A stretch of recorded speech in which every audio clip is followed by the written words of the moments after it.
ഈ ഉച്ചകോടിയുടെ പ്രസക്തി ഗൗരവപൂർവം വിലയിരുത്തേണ്ട ഒരു ഘട്ടമാണിത്.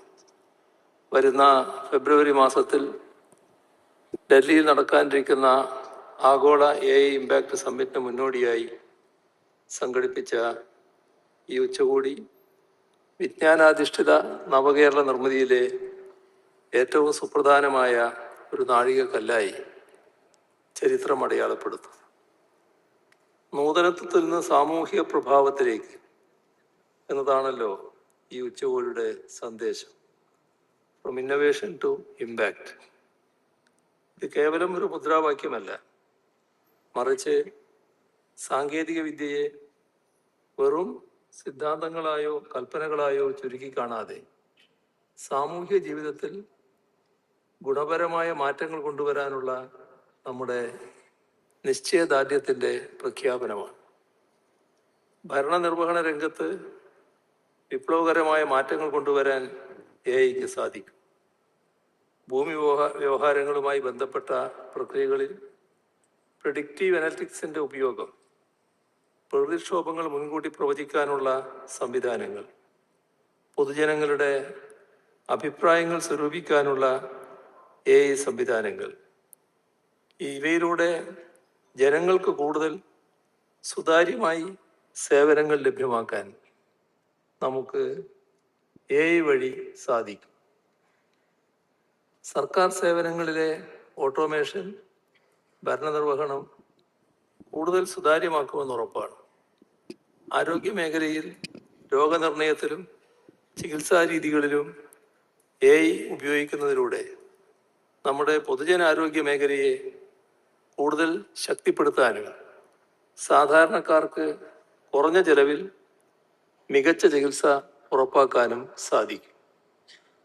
വിദ്യാഭ്യാസ മേഖലയിലും നൈപുണ്യ വികസനത്തിലും AI വഴി നൂതനത്വങ്ങൾ കൊണ്ടുവരുന്നതിലൂടെ നമ്മുടെ യുവജനങ്ങൾക്ക് അവസരങ്ങൾ ഒരുക്കാനും കഴിയും. സ്കൂൾ തലം മുതൽ AI പരിചയപ്പെടുത്തിക്കൊണ്ട് തൊഴിൽ രംഗത്ത് നമ്മുടെ കുട്ടികളെ മുൻപന്തിയിലെത്തിക്കുക എന്നതാണ് സംസ്ഥാനം ലക്ഷ്യമിടുന്നത്. കഴിഞ്ഞ 10 വർഷമായി IT മേഖലയിലുണ്ടായ നേട്ടങ്ങളുടെ നിറവിൽ നിന്നുകൊണ്ടാണ് കേരളം ഇപ്പോൾ ആർട്ടിഫിഷ്യൽ ഇൻ്റലിജൻസ് രംഗത്തേക്ക് പ്രവേശിക്കുന്നത്. ഇൻ്റർനെറ്റ് ഒരു പൗരാവകാശമായി പ്രഖ്യാപിച്ചുകൊണ്ട് ഡിജിറ്റൽ ഡിവൈഡ് ഇല്ലാതാക്കാൻ നാം ആവിഷ്കരിച്ച K-ഫോൺ പദ്ധതി വിജ്ഞാന സമ്പദ് വ്യവസ്ഥ എന്ന സുവർണ ഭാവിയിലേക്കുള്ള വലിയ ചുവടുവെപ്പാണ്. ലോകത്തിലെ തന്നെ മികച്ച സ്റ്റാർട്ടപ്പ് ഇക്കോസിസ്റ്റമായി കേരളത്തെ മാറ്റാൻ സ്റ്റാർട്ടപ്പ് മിഷൻ വഴി നമുക്ക് കഴിഞ്ഞു. ഇന്ത്യയിലെ ആദ്യത്തെ ഡിജിറ്റൽ യൂണിവേഴ്സിറ്റി സ്ഥാപിച്ചുകൊണ്ട് നൂതന സാങ്കേതിക വിദ്യാരംഗത്തെ ഗവേഷണങ്ങൾക്ക് പുതുമാനം നൽകാനും നമുക്ക് സാധിച്ചു. കൂടാതെ ഇന്ത്യയിലെ ആദ്യത്തെ ഗ്രാഫീൻ ഇന്നൊവേഷൻ സെൻറ്റർ കൊച്ചിയിൽ സ്ഥാപിച്ചുകൊണ്ട് നാനോ ടെക്നോളജി മേഖലയിൽ വിപ്ലവകരമായ തുടക്കം കുറിക്കാനുമായി. തിരുവനന്തപുരം, കൊച്ചി, കോഴിക്കോട് IT പാർക്കുകളുടെ വിപുലീകരണത്തിലൂടെ ആയിരക്കണക്കിന് തൊഴിലവസരങ്ങൾ നാം ഇതിനോടകം സൃഷ്ടിച്ചു കഴിഞ്ഞു. നൂതന സാങ്കേതിക വിദ്യയുടെ ചിറകിലേറി വലിയ മുന്നേറ്റം സൃഷ്ടിക്കുമ്പോഴും നാം ജാഗ്രതയോടെ കാണേണ്ട ഒരു കാര്യമാണ് സ്വകാര്യതയുടെ പരിരക്ഷ. സാങ്കേതിക വിദ്യയുടെ പ്രയോഗം ആരുടെയും അവകാശങ്ങളിൽ കൈകടത്തുന്ന തരത്തിലാകരുത്. അതുകൊണ്ടാണ് റെസ്പോൺസിബിൾ AI എന്ന വിഷയം ഈ ഉച്ചകോടിയുടെ പ്രധാന ചർച്ചാ വിഷയമാകുന്നത്.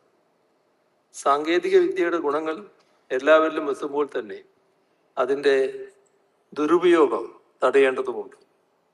പൗരന്മാരുടെ സ്വകാര്യതയും സുരക്ഷിതത്വവും ഉറപ്പാക്കിക്കൊണ്ട് മാത്രമേ കേരളം വിജ്ഞാന സമ്പദ് വ്യവസ്ഥ എന്ന സ്വപ്നം യാഥാർത്ഥ്യമാക്കുകയുള്ളൂ.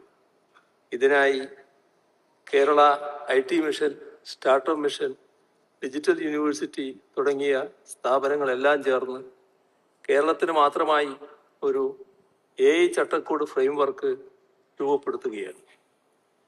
ഈ ഉച്ചകോടിയിൽ നിന്നും ഉയർന്ന നിർദ്ദേശങ്ങളും ആശയങ്ങളും കേരളത്തിൻ്റെ ഭാവിയിലേക്കുള്ള ഈടുവെപ്പുകളാണ്.